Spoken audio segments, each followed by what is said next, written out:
somewhere in what is now Argentina, roughly 95 million years ago. An animal that weighed as much as a loaded passenger jet stood up on 4 legs and took a step without collapsing. It did not overheat, its heart did not burst, trying to push blood up a neck longer than a school bus. By almost every rule about how big a land animal can get, that creature should have been impossible.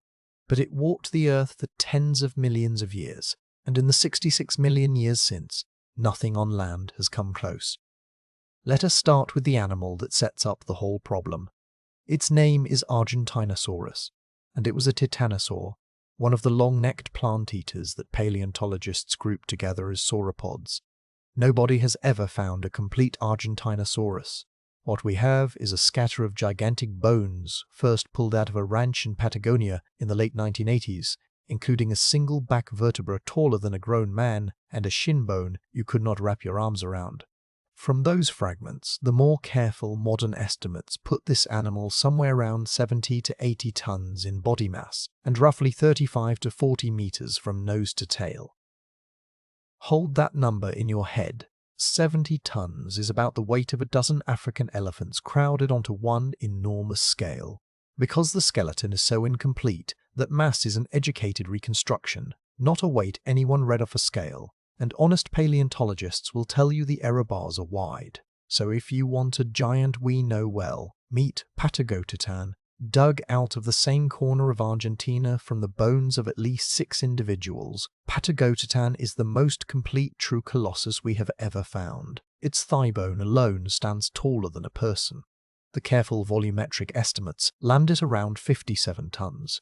A touch smaller than Argentinosaurus, but far better supported by actual bone. Then there are the ghosts. A couple of names float around as the biggest of all, creatures like Marapunisaurus and Bruhathcaeosaurus, and if their size estimates were sound, they would dwarf everything else. This is where a good documentary has to be straight with you. Those estimates rest on scraps, in some cases on bones that were described more than a century ago and later lost, or on material so poorly preserved that specialists still argue about whether the measurements mean anything at all. They might have been the largest animals that ever lived. We can't say for sure. What is not in dispute is the headline. Sauropods like Argentinosaurus and Patagotitan were, by a wide margin, the largest animals ever to walk on land. Nothing else in the entire fossil record of terrestrial life is even in the same weight class. To feel why that is strange, you have to compare it to the best that every other branch of land life has ever managed. Since the dinosaurs vanished, the mammals have had the run of the planet. We have had 66 million years, a warm world and a cold one, grasslands and jungles, and every opportunity evolution could ask for to build something enormous. So what is the biggest land mammal that ever lived? The current champion is a creature called Paraceratherium, a hornless relative of the rhinoceros that browsed across Central Asia some 30 million years ago. It stood taller at the shoulder than a giraffe and carried a long neck to match, and it was, by any sane standard, a monster. It weighed somewhere between 15 and 20 tons. There is a fragmentary elephant, Paleoloxodon pneumaticus, that may have edged a little higher, though the biggest size claim for it rests on a single thigh bone measured in India back in the 1830s and since lost, so treat that one with caution. Put the two records side by side and the gap is almost comic. The largest land mammal in the entire history of mammals weighed something like a quarter of the largest sauropods. A quarter. Every elephant you have ever seen, every fossil rhino as big as a house, every ground sloth and mammoth and giant browser evolution ever produced, all of them together never built anything that reached even a quarter of what a titanosaur reached. That is the fact the title is built on. For 66 million years, the land size record has sat there untouched. And for a mammal, that size is not merely rare. It is essentially off-limits. Which raises the obvious question, what did the sauropods have that nobody since has been able to copy? Before we get to the answer, you need to understand why 70 tons is not just big, but pressed hard against the limits of what physics will allow a living body to do. Start with the skeleton. When you scale an animal up, its weight grows with the cube of its size, but the cross-section of bone that has to carry that weight grows only with the square. Double the animal, and you roughly quadruple the strength of its legs. But you multiply its weight by 8. Keep going, and past a certain point the legs of an ordinary animal would shatter under their owner. Size is not free. Every doubling makes an animal disproportionately heavier than it is strong. Then there is blood. A heart has to generate enough pressure to lift blood against gravity all the way to the brain. In a giraffe, that already demands the highest blood pressure of any living animal, more than twice what runs through your arteries. Now imagine a neck that is not 2 meters long but 8 or 10, or in some sauropods possibly longer, held out over the ground. The pressure needed to keep such a brain supplied is a real engineering headache, and for a long time some biologists doubted it was even workable. Then there is food. A warm-blooded body the size of a titanosaur needs an enormous and relentless supply of fuel every day for decades just to keep the lights on. An adult elephant already spends most of its waking life eating and puts away a couple 100 kilograms of plants a day. Scale that appetite up by a factor of 10, and you have an animal that should, in theory, need to eat faster than any mouth could physically gather food. There is also the wall people forget, which turns out to be the hidden killer in this whole story. Heat. A big body makes heat in its core and can only shed it through its surface. As you get larger, your volume, where heat is generated, grows faster than your skin, where heat escapes. Cross a certain size and a warm-blooded animal starts to cook itself from the inside with its own metabolism, with nowhere for the heat to go. We will come back to that one because it is the one that comes closest to winning. Bone, blood, food, heat. 4 separate barriers, any one of which should have stopped a land animal well short of 70 tons. The sauropods walked straight through all 4. The question is how. There is a tidy explanation you have probably heard, and it is worth taking apart. Because it is wrong. The story goes that the Mesozoic world was a kind of greenhouse paradise that let dinosaurs get huge. The air was richer in oxygen, the climate was warm and humid, the plants grew to enormous sizes, and so the sauropods were just filling out a bigness the environment handed to them. It is a satisfying idea. It is also, as far as anyone can tell, false. In 2011, a large team of researchers led by the German paleontologist Martin Sander published a sweeping review in the journal Biological Reviews that set out to test exactly this. They asked, in effect, whether there was anything special about the ancient world, the oxygen, the climate, the food, that could account for gigantism on this scale. Their answer was no. When they ran the numbers, the outside conditions of the Mesozoic were not different enough from later periods to explain why sauropods got so big while later mammals never did. The plants were not a magic fertilizer. The air was not the secret ingredient. So if the world did not make them giants, what did? Sander and his colleagues argued that the answer was inside the animals the whole time. Gigantism, they said, was driven by the sauropods' own biology, a specific stack of traits that fed into one another and pushed body size upward like a ratchet. They called it an evolutionary cascade. One feature made a second feature possible, which unlocked a third, which lifted a limit on a fourth, until an animal built on this particular plan could keep getting bigger long after any other body plan would have hit a wall. Walk through that cascade trait by trait, and the impossible animal from the start of this video slowly stops being impossible. It starts to look almost inevitable. The first trait is the one that seems least impressive and turns out to matter most. Sauropods did not chew. Take the skull of a cow or an elephant, and you see a heavy grinding machine, a jaw packed with massive molars built to pulp tough plants before they go down. A sauropod skull has none of that. The head of a 40-meter animal was often no bigger than a horse's, lined with simple peg-like or pencil-like teeth, good for one job, raking vegetation off a branch and gulping it straight down. As the researchers put it, the head did almost nothing but eat. It worked less like a mouth and more like the nozzle of a vacuum cleaner. The teeth wore out fast under all that raking, so they were replaced at a speed no other backboned animal has matched. A diplodocus grew a fresh tooth in each socket roughly every 35 days, and some titanosaurs cycled a new one about every 20.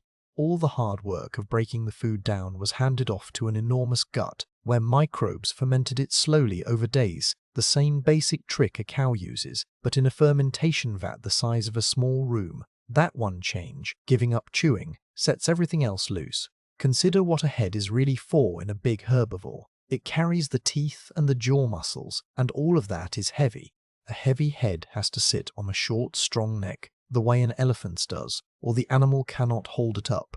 But a sauropod's head weighed almost nothing, and a nearly weightless head can perch on the end of a very, very long neck. That long neck is the payoff, and it is the single most important thing about these animals.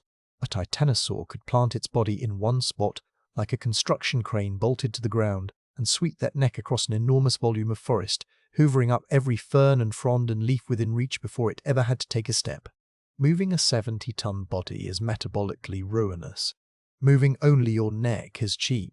The long neck handed sauropods a feeding envelope, a reachable volume of food, far larger than any other animal could exploit, and it let them gather the colossal amount of energy a giant body demands without walking themselves to death.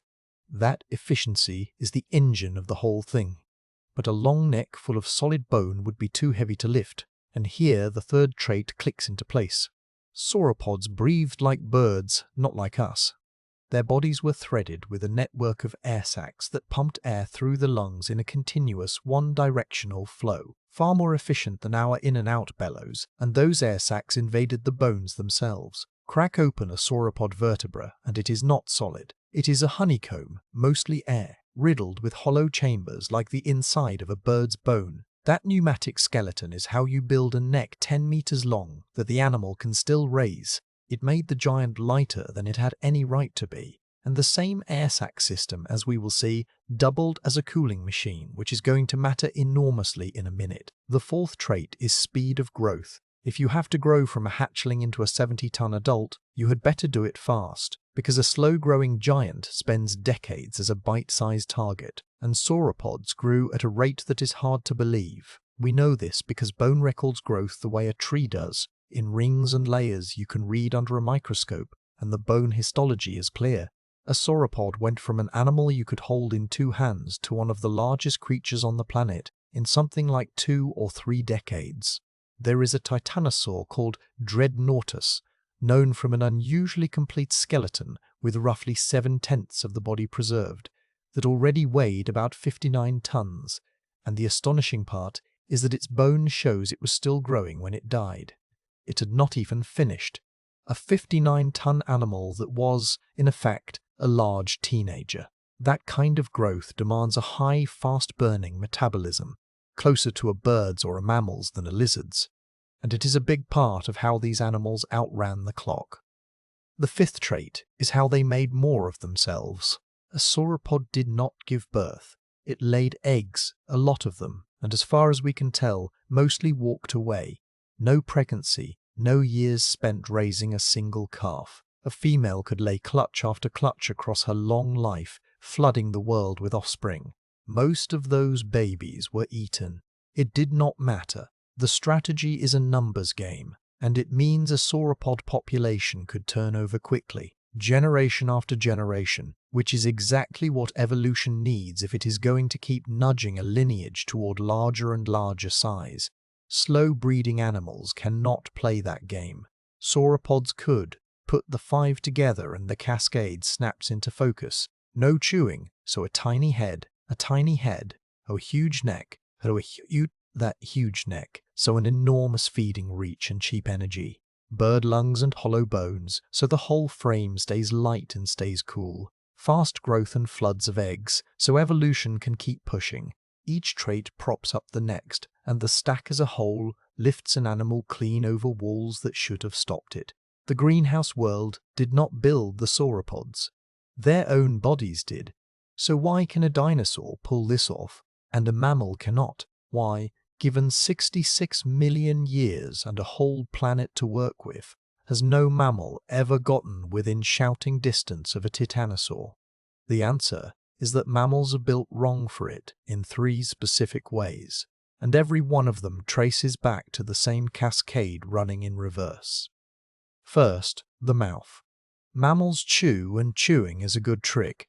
It breaks food down mechanically before it is ever swallowed, which lets a mammal pull energy out of a meal quickly, and that speed is exactly what a hot mammalian metabolism runs on. But chewing carries a cost written into the geometry of the skull. grinding teeth and the heavy jaw muscles that drive them only get bigger as the animal scales up, and that loads the front of a large mammal with exactly the kind of massive head the sauropods spent their whole design avoiding. You can watch the tax being paid on any elephant. Our best living attempt at a land giant wears an enormous head on a stub of a neck, and it had to evolve a whole prehensile trunk just to claw back the reach that short neck costs it. This is the trap the mammal cannot climb out of. It cannot stop chewing the way a sauropod did, because the moment it gives up that fast mechanical breakdown, its hungry metabolism loses the quick fuel it depends on. The one move that would free the neck is the one move a mammal cannot survive making.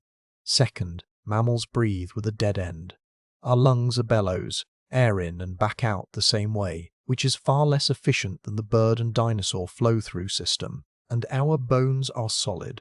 There is no network of air sacs hollowing out a mammal's skeleton and lightening the frame. A mammal the size of a sauropod would have to carry a skeleton of dense, heavy bone that its own legs could not hold up. Third, and maybe most limiting, mammals breed slowly. We carry our young inside us, one or a few at a time, through long pregnancies, then invest months or years raising each one. That is a wonderful strategy for producing a small number of high-quality offspring, and it is the opposite of what runaway gigantism needs. A species that produces a single calf every few years cannot turn its generations over fast enough for selection to keep ratcheting body size upward the way it did in the egg-laying sauropods. By the time a mammal lineage inched toward giant size, the climate would shift, or a rival would arrive, and the slow experiment would stall. Chewing, solid bones, and live birth. Three things that make mammals successful, flexible, and clever, and the same three things that slam the door on true gigantism. The sauropod body plan was a kind of cheat code for getting enormous, and it is a cheat code mammals were never issued. If you are the sort of person who would rather understand why an elephant has a short neck than just be told a dinosaur was big, you are in the right place, so consider subscribing, because this channel goes deep on exactly this kind of question every week. Now, back to the giants, and to the wall that very nearly beat them. Remember the four barriers from earlier: bone, blood, food, and heat. For a long time, people obsessed over the first one. They looked at a 70-ton animal and asked how its legs did not buckle, and they got the answer badly wrong for decades, which we will come to.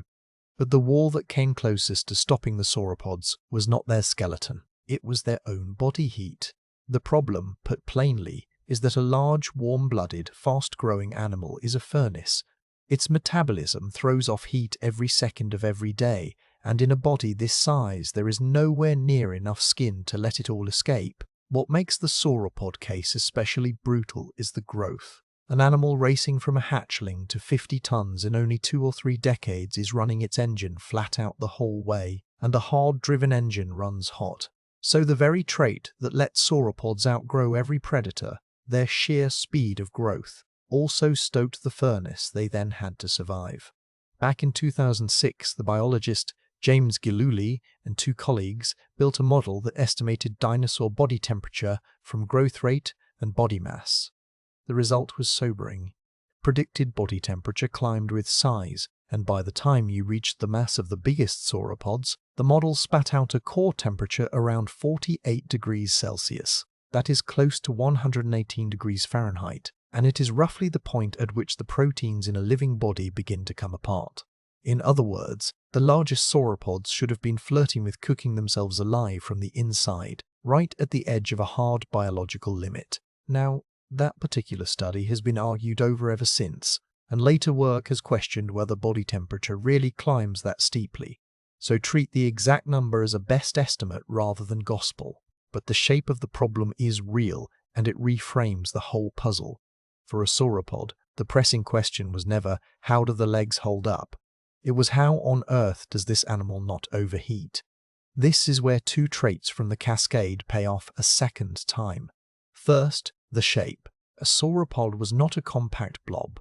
It was strung out into a long neck and a long tail, which is a spectacularly good way to add surface area without adding much volume. The neck and tail worked like enormous radiators, thin structures with a lot of skin, shedding heat into the air the way an elephant dumps heat through its ears, but along the entire length of the animal.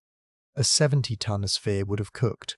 A 70-ton animal shaped like a suspension bridge had a fighting chance. Second, those air sacs.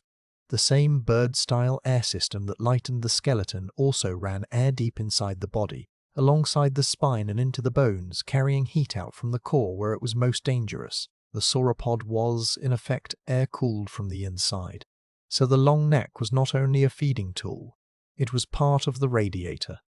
And the bird lungs were not only an efficient way to breathe, they were part of the cooling system. The traits that let sauropods eat enough and stay light are the same traits that kept them from boiling, which is why the cascade is such an elegant answer. Every piece is doing at least two jobs at once. Let us go back to those eggs, because we can actually see this reproductive strategy in the ground, and it is one of the most extraordinary fossil sites on Earth. In the Badlands of Patagonia, at a place called Arucamahuevo, discovered in 1997, there is a titanosaur nesting ground preserved across several layers of rock. Not one nest, not a dozen, thousands upon thousands of eggs laid in shared colonial grounds that stretch for kilometers, generation after generation returning to the same patch of floodplain to breed. The eggs are round and about as big as a grapefruit, 13 to 15 centimeters across, wrapped in a pebbly, bumpy shell only a little over a millimeter thick, which sounds almost comically small and flimsy for an animal that would grow to 50 tons. And inside some of them, astonishingly, are the fossilized bones of unhatched embryos, and even patches of fossilized embryonic skin, showing the pebbly scale pattern of a baby titanosaur that died before it ever drew a breath, roughly 80 million years ago. Now do the arithmetic on that life. A hatchling crawled out of a grapefruit weighing a few kilograms, roughly the size of a house cat. Its parents, if it survived, would top 50 tons. That is a growth of roughly 4 orders of magnitude, a 10,000-fold increase in weight over a single lifetime. There is almost nothing else like it in the history of animal life. A blue whale grows huge too, but it starts huge and it grows cradled in the weightless support of the ocean. A sauropod did it on dry land, under full gravity, starting from something you could hold in your hands. And that phrase, on dry land, matters more than it sounds, because it corrects one of the oldest mistakes in all of paleontology. For the better part of a century, sauropods were drawn standing neck-deep in swamps and lakes, half submerged like hippos. The reasoning was exactly the size problem we started with. Scientists assumed the legs could not possibly bear that weight on land, so the animals must have needed water to float some of it off. It was wrong. 2 lines of evidence killed the swamp forever. Fossil trackways show sauropods walking across firm, dry ground, leaving the footprints of a fully terrestrial animal. And the architecture of the limb bones, thick, straight, column-like, is the architecture of a land animal built to carry its own weight, not a wader. The swamp sauropod is a museum piece of an idea, and the idea was mistaken. While we are demolishing old images, here is a smaller one. You may have heard that sauropods swallowed stones to grind up their food, keeping a gizzard full of gastroliths like a giant bird. It is a tidy story, and the evidence does not back it. In 2007, Oliver Wings and Martin Sander tested it directly by feeding stones to ostriches and watching what a real gizzard does to them. A true grinding gizzard, it turns out, wears its stones down to a dull, pitted finish and needs a serious mass of them, around 1% of the bird's body weight. The stones found with sauropods are the opposite. There are far too few of them, a tiny fraction of what a working gizzard would need, and the famous polished ones are too smooth, more like the shine of pebbles tumbled in a river than the scars of stones grinding food. The verdict is that sauropods had no gastric mill. The real grinding was chemical, done by that vast fermenting gut, not mechanical, done by a bag of rocks. And one last correction about the pose everyone pictures. The classic image has a sauropod holding its neck straight up like a giraffe to nibble the treetops. The truth is more interesting and more disputed. Neck posture varied by group. Some, like the long, low diplodocids, probably held their necks closer to horizontal and swept them side to side across low ground. Others, like the brachiosaurids with their sloping backs, really were built to browse high. The next great advantage was never height alone.